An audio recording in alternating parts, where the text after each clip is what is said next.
It was an icy day on the island of Sodor. The engines were working very hard. They didn't mind the cold because they had toasting hot fireboxes to keep them warm.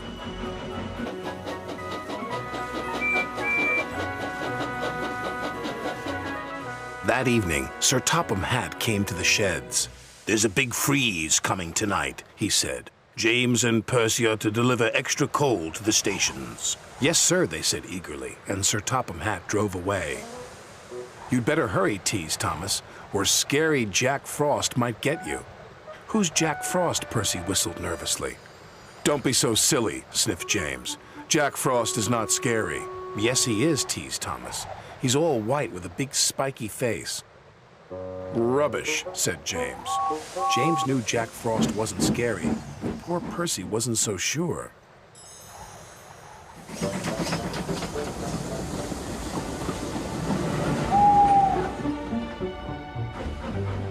Percy shivered. "Jack Frost is not scary. Jack Frost is not scary. Jack Frost is not scary."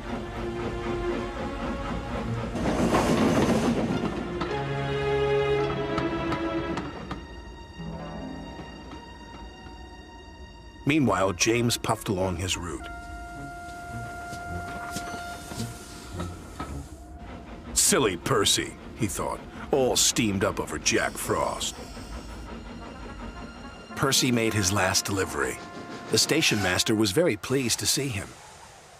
"Oh, Percy," he cried, "we need twice as much coal to last through this freeze." "Don't worry," Percy said. "This is my last stop. You can have mine." So Percy's driver parked him in a siding with only a lantern for company. "Do you think scary Jack Frost will find me?" said Percy. "Jack Frost's not scary," chuckled his driver. "And don't worry, Elizabeth will bring you some more coal in the morning." And then his driver and fireman went home to bed. Late at night, the icy wind howled. It started to snow.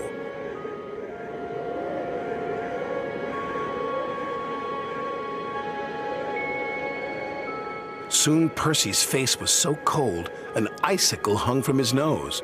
"Oh, bother," Percy stuttered, but it didn't sound like Percy. It was so cold he could hardly make a sound.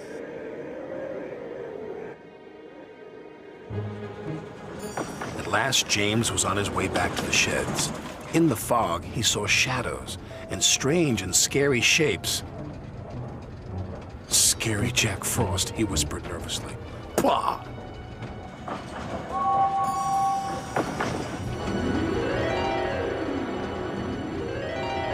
"Hello, James?" muttered Percy icily. "Scary Jack Frost," cried James, and he raced away as fast as his wheels could carry him. He didn't stop until he got back to the sheds. The next morning, Elizabeth brought plenty of coal. "Oh, my dear," Elizabeth chuffed to Percy, "it looks like Jack Frost really got you." The firelighter started Percy's fire. Soon his ice mask melted away.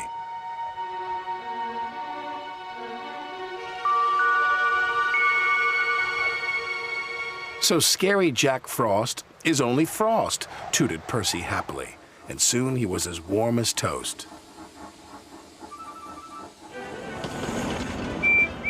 When Percy arrived at the sheds, James was bragging to the other engines. "I saw scary Jack Frost last night," James huffed. "He even knows my name."